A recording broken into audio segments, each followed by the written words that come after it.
Scam likely, like because it's somebody trying to call me to sell me the next great widget because I have a real estate license. Some of that is bad advice, and sometimes the salesperson selling it to me doesn't point out the downside. If you, right? Yeah. What are there any? Is there anything that fits in that box? Yeah, I think that's a perfect segue into this, and I have been guilty of this in the past, where someone calls me and says, "Oh, you can buy this program or X, Y, Z, and you won't it'll do whatever work for you." And what we've really found is, doing the work, that's where the return is. You can't automate everything. You can't outsource your client relationships. You can't, you just have to do it. So, and I've been guilty of that in the past too.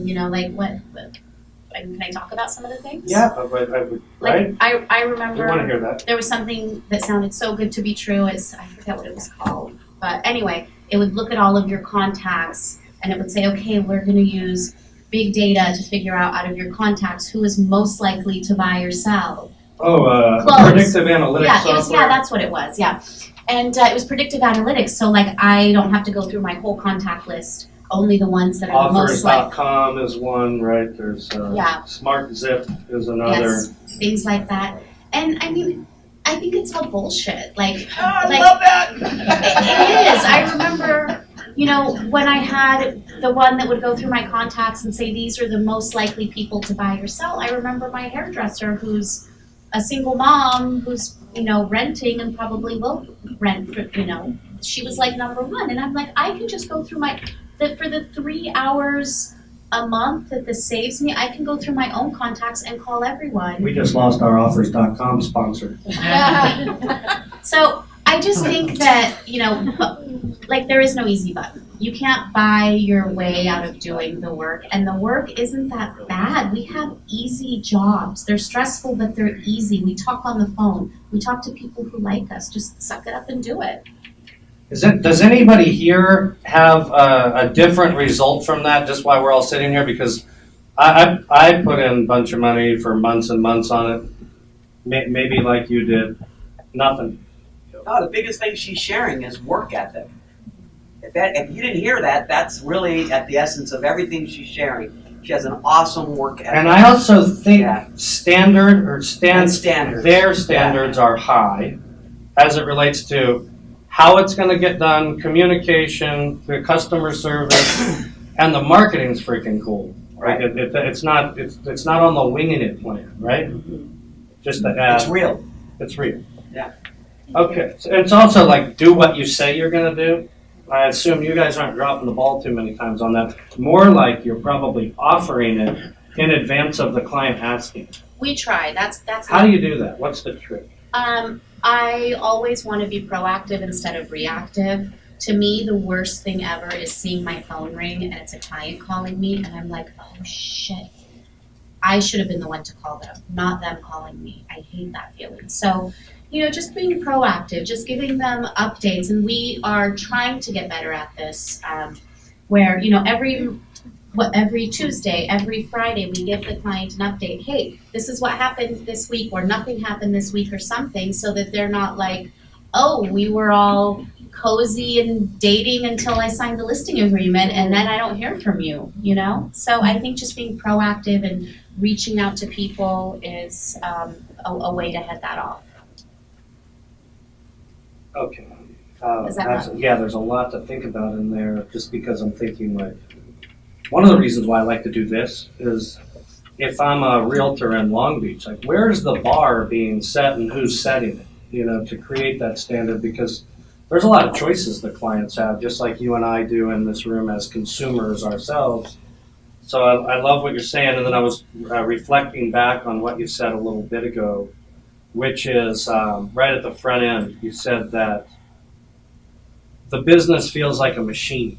So I don't want to connect the dots, but I would like to hear you talk about that subject as it relates to being able to be more proactive, going from, let's say, half of 73 deals, whatever that math is, to 73 deals. Is that getting easier and it feeling more like a machine as it relates to setting that bar and doing what you say and being proactive?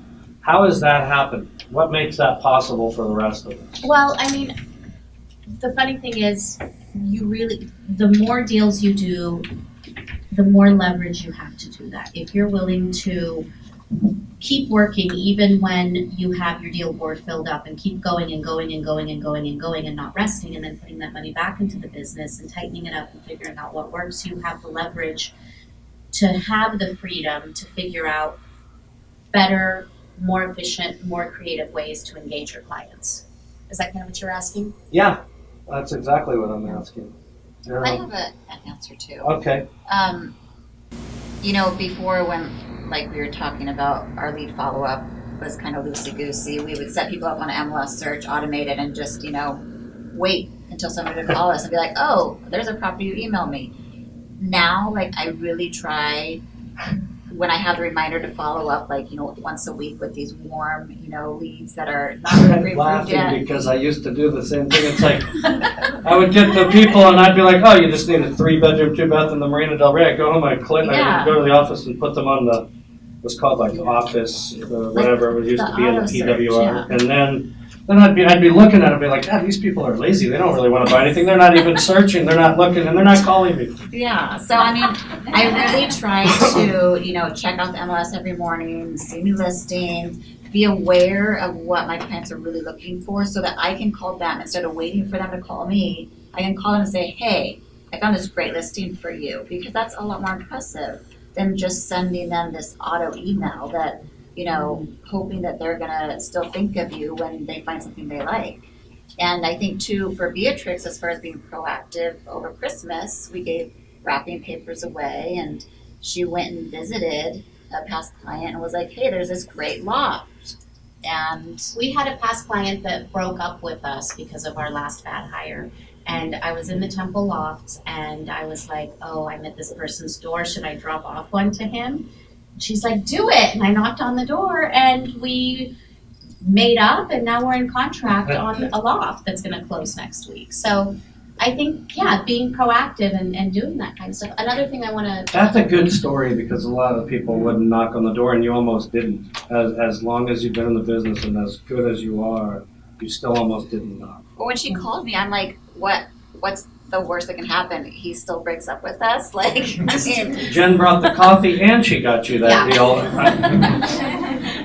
Okay, that's awesome. With what she was saying, there's a lot of little things you can do. For example, I've told our junior agents, go out and preview property and take a video and just be really generic about it. Don't say anyone's name. Don't say any client's name. And take it back, download it to your computer, or text it to them and say, hey, I previewed this property for you. They're not going to know you sent it to 3 or 4 other people, but they're going to be so impressed that you went out and you did this, and you also get to see what's out there on the market. So I think there's a lot of ways to be proactive and to do that extra touch that a lot of other people don't do. And the wrapping paper drop-offs. I know a lot of other agents in this office did this, and the kind of reaction that you get, it costs what?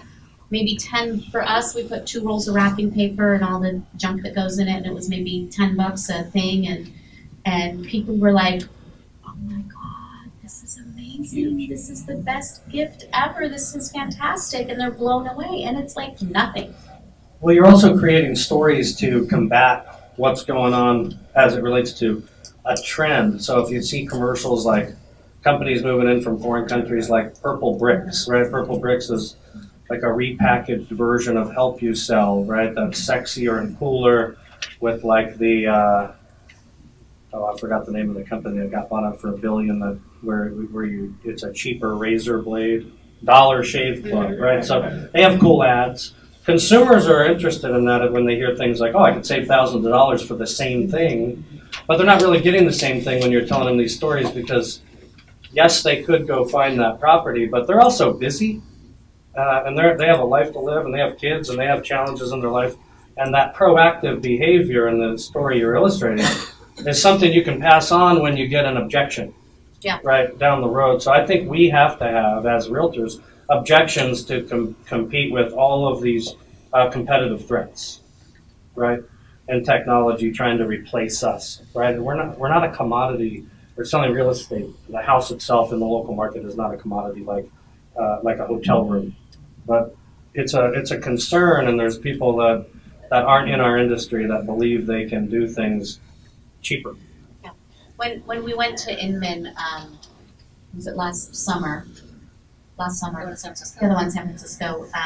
One of the main things that they were talking about is this influx of all these websites and, you know, people trying to circumvent the realtor. Openlisting.com. Yeah, You know about that? I've heard of it. Yeah, go on there for 2 seconds on your cell phone, and then search for the property, look for the property, make an offer. Do you have a buyer agent, or is it to be determined? Download the contracts to write your own offer. Jeez. Right? Go, I mean, just take 5 minutes in the hallway. I don't mean to bring up a bad subject, but anytime I go on Inman, I see good things, and then I get nervous as hell. Well, so at the conference, what they were saying is the main thing that you need to communicate to your clients and reinforce now is the value that we bring, which is really what And we community try to involvement. Yeah. Because that's the difference between a real agent and an online service, is community involvement. One of the things I was thinking about the other day, just as a real estate investor, and a lot of times the real estate investor is a good story if I'm talking to a client, let's say, and they should be fearful in some cases about what they're buying because there's some unknown variables that their greatest risk is to unveil after they've closed escrow. And I see a lot of investors that will, including myself, I'm happy to pay a realtor full commission because the realtor is bringing me something of value. So as long as we can create the value and create validity and have a couple of stories to garner the trust, I think we're okay. Mhm. You're still able to do 73 deals in climbing, and there's all sorts of websites, right? Depends on your community too. So like Long Beach is Or such your a niche. network city. So, you know, when I have a listing and I've got 7 offers coming in and one's from openoffer.com, really? Mm-hmm. Like, and then Beatrix sends me one. Who do you think I'm working with? They're not going to get their offers accepted in a town like this. We just have to get that noise out to Mm-hmm. the public. I mean, I don't see their survival there. Well, I just talked to an agent in our office, and they took a listing way out in the middle of nowhere, and they're in the 4th escrow, you know, and the escrow keeps falling out, and it's just in that particular area where there's vast land and home builders, and you have an older home. Now you're competing against new construction with flexible lending options. You can pick out your own countertops and tile, and everything's new. The buyers can fall out and just abandon the escrow, and you can't even find them. You know, so if things happen differently in different areas. Exactly. Again, to my point about it not being a hotel room or a commodity, there's enough nuances and so on and so forth that are protective of our industry for now.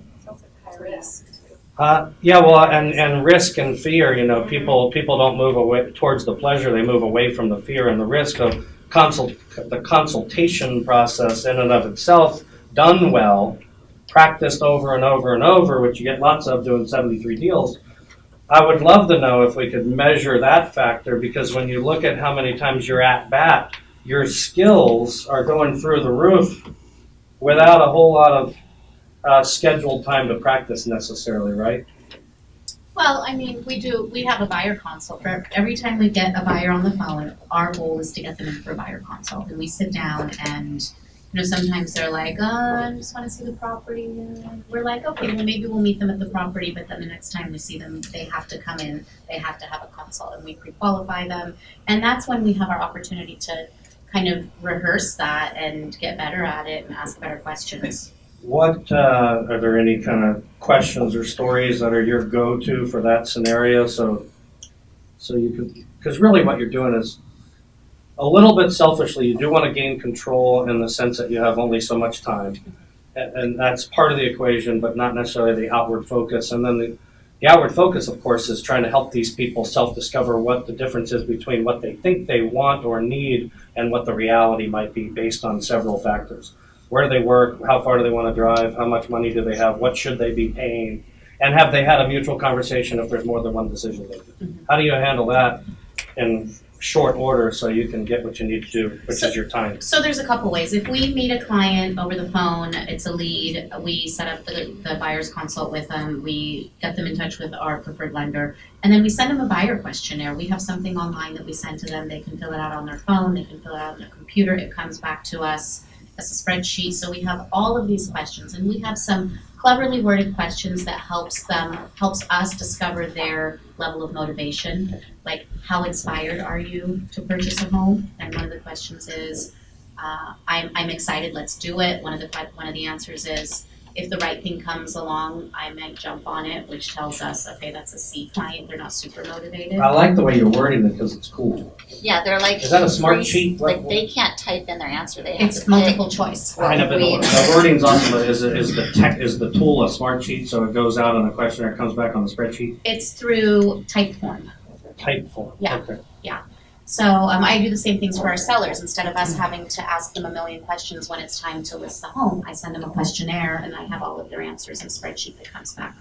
But anyhow, so that's one way. So we kind of get all of the bigger questions out of the way, and then when we meet, we go over the purchase agreement. I put together an amortization table and a spreadsheet that shows, okay, I always tell them I'm not a tax preparer, but this is just to give you an idea. Now, of course, everything's changed, but to show, okay, well, if you write off X amount in mortgage interest annually and you're in X tax bracket, then annually you may be entitled to get this much back in taxes that you're not paying now as a renter, divided monthly. If you go to your HR person and change your withholdings, this is what that might look like. So this is your net monthly payment, and then add into that what you're paying down on your principal, and add into that capturing, and I run it super low, like 2% appreciation annually, and then I break it down into monthlies, and I'm like, look, this is the net cost of you owning this home, because a lot of first-time buyers have sticker shock. And I always preface that with, look, I'm not a tax person, but these are numbers to look at, to consider, and take these to your tax And that person. stage, when does that occur? What stage?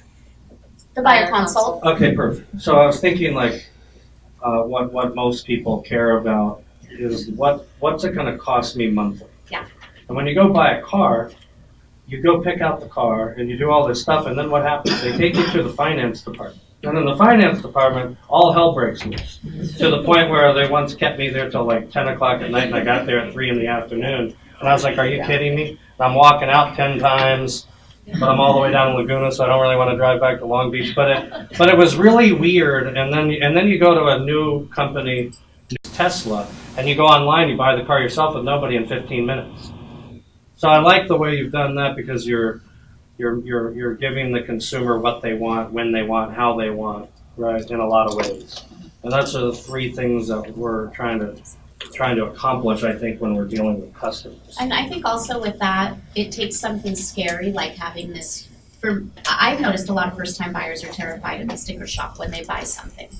And it gives them hesitation. And when I show them, look, this is how much you're saving by buying, like it really opens their eyes and they see the value in it. Mm-hmm. I like it. One of the questions I was going to ask you earlier, which is, it doesn't matter how we frame it, but from 16 years ago, or maybe just in the last 2 years, when you feel overwhelmed or unfocused, how do you manage that? And I'd love 2 separate answers, unless you guys have already thought about it or whatever. I just step away for a little bit. Beatrix. That's where you go. She, because our personalities are so different, she's always like, let's go to lunch together. Let's do everything together. Let's always be together. And I love that about her. And I love being with her. But sometimes I do feel like there's so much going on and my head is spinning. And I'll go just take lunch by myself. Hybrids can't do anything by themselves. I know. And she's like, why are you going without me? Like, let's go together. And I'm like, I just need to decompress. And that's what I do. I take a lunch by myself. I get out of the office, I take a breather and come back and I'm good. So, it's pretty simple. What happens if you take a day off or 2 days off? Oh. That's painful. We want to know what happens. Well, my guess is for you, it's what you need to recharge, and then you come I back. need to recharge. She never has to recharge. She's always charged. Yeah, I get it. Always. And yet the dynamic continues on. Like, she hates vacations.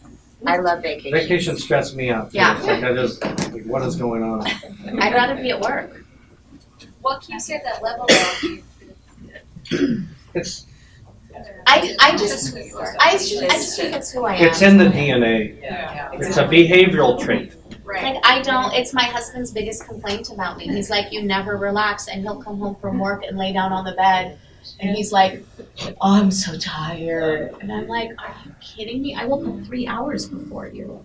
I just had the same conversation last night. Candace is ready for bed. She's telling me she got up earlier, but whatever. It's like, I'm charged up at 11 o'clock at night. No problem. Like, she will start texting me almost every morning at 6 a.m. Like, psycho texting. Like, I'll hear it like 5 in a row. And I know it's her. And then she's like, what do you think we should do? Here's a Oh my spreadsheet. God. Look at this. And I'm like, I'm just trying to, like, am I awake yet? And she's like, already full force go. But, like, that's why we're so successful. I really like, think you need it to be successful, right? Yes. It's not an I world, or life. It's a we. Somewhere we have it written down. Together, everyone achieves more. Yeah. But I think that you can't just look at. Let's say you were looking at it black and white on paper. That doesn't mean a damn thing, right? You can have the different behaviors, but you share the things that Sheila was making me think about, and some of your answers made me think about. You share a lot of common views in terms of your beliefs and the standards and things like that. So I think you can't just have one and say this is going to work. You have to have more than that. Yeah, we're very much like in that way. But our personalities, I think, complement each other. Like, I always say, like, she's go, go, go, and I'm like, whoa, whoa, whoa. Because, like, I'm like, let's think this through. And she's like, no, let's just do it. And so, like, I think we balance each other out that way. So what are you most worried about? Like, what concerns do you have entering into 18 with your current plan, whatever it is, because we didn't put it up on the board? I don't have any concerns. Okay. I'm excited. Yeah, I'm excited. So they're not concerned. So I'm guilty of the texting 70,000 texts to the people I work with on a whim. I did it already today, probably twice. That to me is, I'm nervous about something. Is there anything that you're nervous about? I guess I'm nervous. I mean, I guess this is in everyone's head. You set your goal, and there's always that, shit, what if we don't make it? But it's not really a nervous thing. It's more of something that's going to drive us. Do you worry about going backward? No, I don't think we'll ever go backward. No. Okay.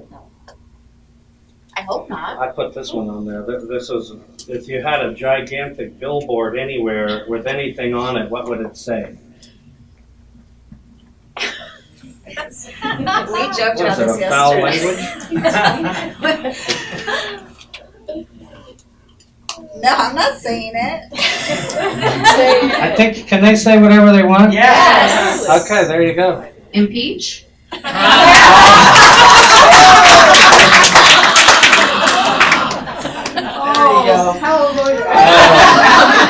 David, Yeah. we're running out of time Let's a little do- bit, so Let's do there's questions. there's one thing that I think a lot of women in here want to hear about, is they have children. How Oh, do they do yeah. That's right, someone mentioned that to me the other day. I actually have, there's four things. Let me read, that's number And one. sometimes when I'm looking at Facebook, I think all she does is hang out with her kids, Yeah. right? She's always working. So she's got a formula here. Here's what we're going to get, so for those of you that have to leave or whatever, so we're going to get that answer. We'll get that now. The next thing we'll get are 2 or 3 things that you've stopped doing. 3 things that are working to get more business, period, which I think you've kind of addressed, so maybe we don't have to do that one.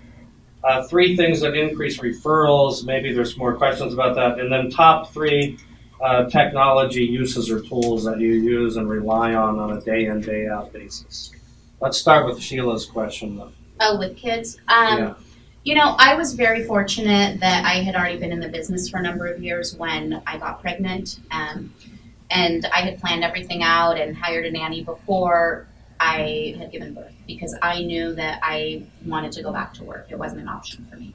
But I know a lot of people don't have that option. So I think if you have kids, it's impossible to focus on work if you have little kids running around. I mean, there's no way if your kids are anything like my kids.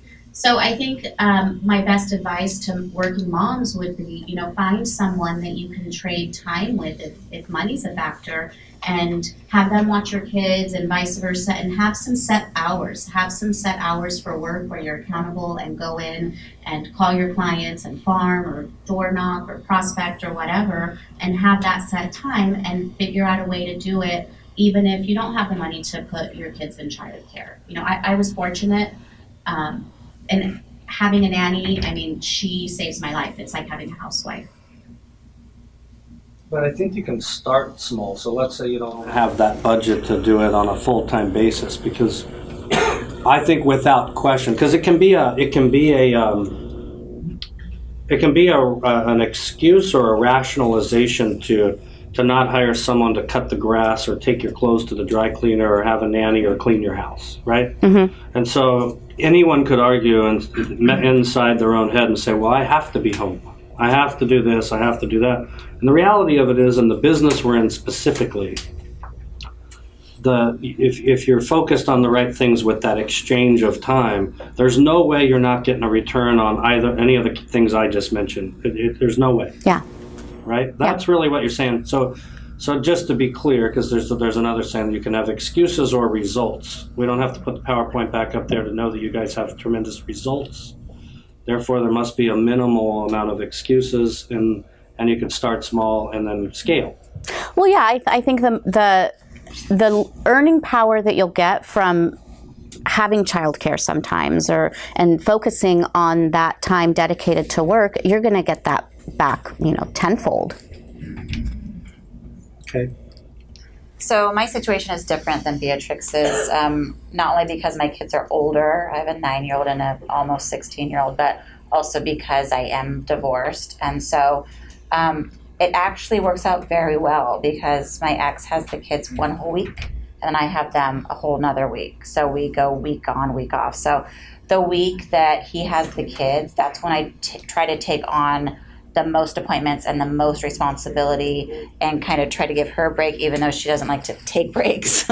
That's the week I really focus on work. And then the week that I do have my kids, I still get help from my ex. Like we co-parent, I think, very well together. If, I'm like, I have an appointment, can you get the kids or whatever? But also, I think our group has now grown to a spot to where her and I can take off time if we need to, and so it's less stressful if I'm like, my son has a basketball game at 4, I need to leave, or he has late start on Mondays and I can't be until 9:30. So there's a lot more understanding and acceptance between us now because we do have the support from our team to allow us to spend more time with our kids when we need to. Any What does dinner time look like? Because that tends to be my biggest struggle to get, I might have a great plan that I'm going to be home by 4 and make dinner, and then hot property shows up, somebody calls at 4:30 and is like, can we go see this today and in this market? Like, sure.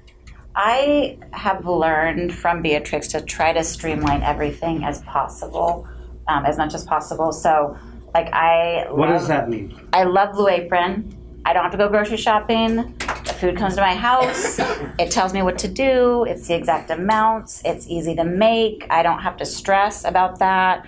Car washes, obviously you can get your car washed here at the office. Like anything that you don't have to do or go or waste time, find a way to streamline it. You can get dry cleaning done here at the office. Yeah. So we've heard. That's no good. I know. I went downstairs and I asked about it, and they were like, "I don't know." It's Tuesdays. But Does the car wash guy clean your clothes also? No.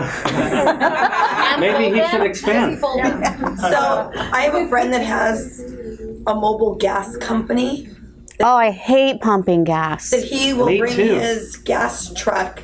So Set it all where I up. hook See, up with, anything like that, like he just could bring his streamline gas it. truck on a certain day, and it's not the time. Yeah. The cost isn't Yeah. much. Yeah, it's probably like getting it at Hertz Anyway. versus the gas station. I mean, if we could open Pacific Estates childcare, Oh, gosh. We've had that request 1,000 times. The insurances are crazy. I mean, And- yeah. We didn't have showers. We were going to do it day one. KW in the world. My vision really was to is to open up a place that's really like a, for lack of a better comparison, a 24-hour fitness where it's ginormous and it's huge high ceilings and everything's in one room. Yeah, it's just impossible to do it when you launch because you scale, but when the market goes down and the affordability, if it can change on the commercial side, it's definitely on the table. Right now, it makes no sense at $360, $360 a foot or whatever they wanted for concrete pop-ups around the corner. but yeah, I would just say streamline. I even do Stitch Fix for my clothes. So like, I don't have to go shopping for clothes. I don't go shopping for groceries. And all this extra time I can now spend with my kids instead of I rush home. I have all these things to stress out about. Like, I can focus more on them because I can work as much as possible, focus on them, and all these other things I'm not spending time doing. Somebody else is doing it for me. So that's my solution for now. Any other suggestions or comments or questions? I think it's a good time to have questions from you guys. As far as your like, I know being a mother, like, do you ever feel guilty? Do you feel that I have that problem at the beginning, just feeling guilty with time and having to pick one or the other, you know? But Sometimes I feel guilty because my oldest son has so many games, basketball, football, and like I can't always make all of them. But I mean, I guess backtracking, when I was first going through the divorce and I didn't have a job and I met Beatrix, like my back was up against the wall. It was like, do this or do nothing. And if I do nothing, I'm going to be homeless. I can't provide for my kids. And now, like, I am able to provide equally as much as their father can. Like, I can hold my own and I can help support them with him. But like, I can provide for them. Yeah. And there has to be a balance with that. You know, you can't do everything. You can't. And I think showing them like my work ethic is going to help create, you know, the same kind of, you know, I guess, morals in them when they grow up, to say like, oh, my mom was a hard worker, versus just like, oh, she was always there, but like, you know, I don't know. I just, so I don't feel as guilty anymore as I used to. Yeah. that's great. Thank you. Noel has a question. I have a question Hi. for both of you, but specifically for Beatrix too. Like, between 2016 and 2017, was there anything in regard to like mental or mindset shifts for you that made a difference in between you feeling like you could scale the business up, or was the past client business that you were capturing intentional? Was there something that like made a shift for you? Yes, there were a couple things. So focusing on our past clients was something that we had never really done before, and we went into that full steam ahead.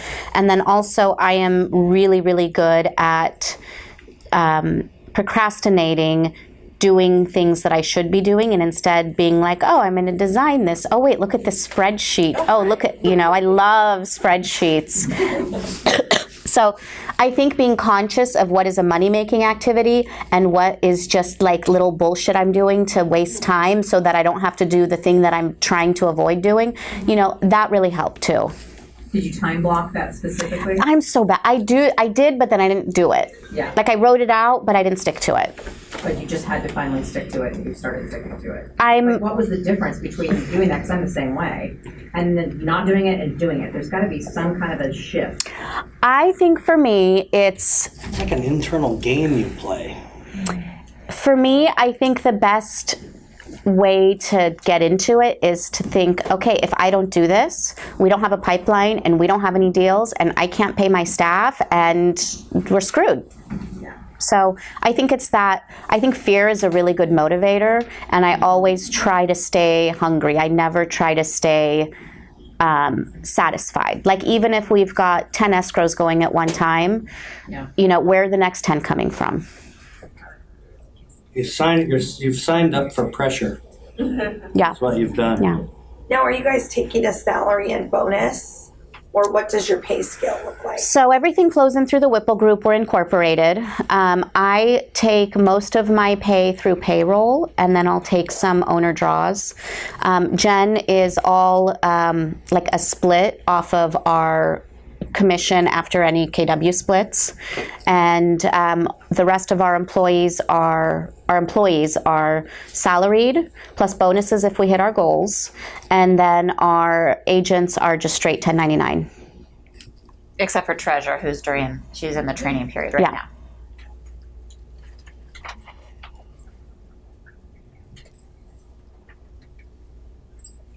I did learn a cool way to make a profit sharing model for a team, except I would need a whiteboard to show it. Maybe I could talk you through it. It's super simple actually, and I'll try my best. If you I'll use Robert Stepp as the analogy because it's the person's name I filled in when I was doing it the other day. There's a commercial entity that Paul was talking to recently, and their whole group is moving over to start their own brokerage, I think. But what the leader of that team did, and let's just say that leader of the team is making $3 million gross, and they have an operations person, they have salespeople, etc. What he did, which I thought was interesting, is wanting to bonus and give ownership, and that same feeling that you said that you appreciated when you first met Jen, that she treated your company like an owner.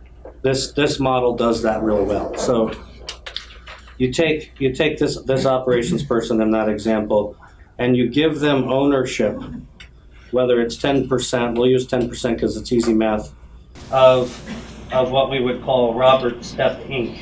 Okay, so Robert Stepp's a salesperson driving a tremendous amount of revenue to that business, and then he has salespeople doing the same thing.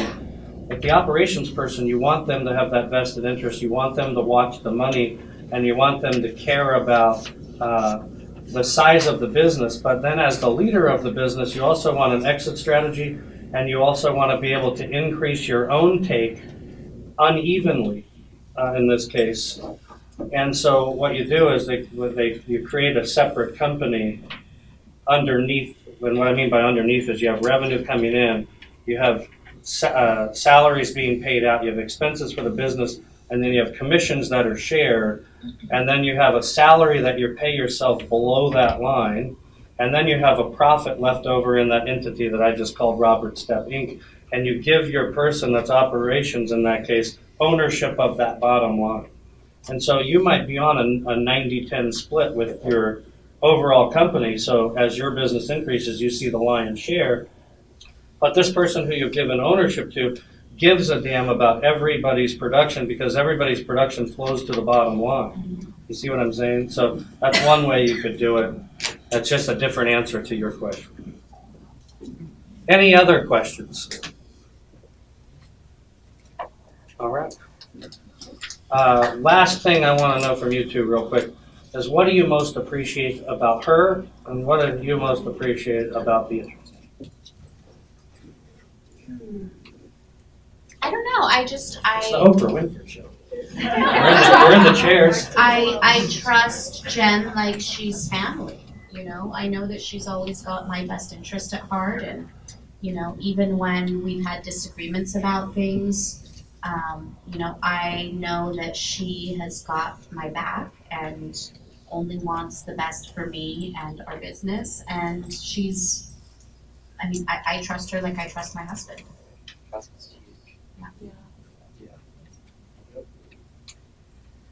So I appreciate that she gave me the chance when I had nothing going for me, and she has shown me what I'm capable of. She has made me a strong woman.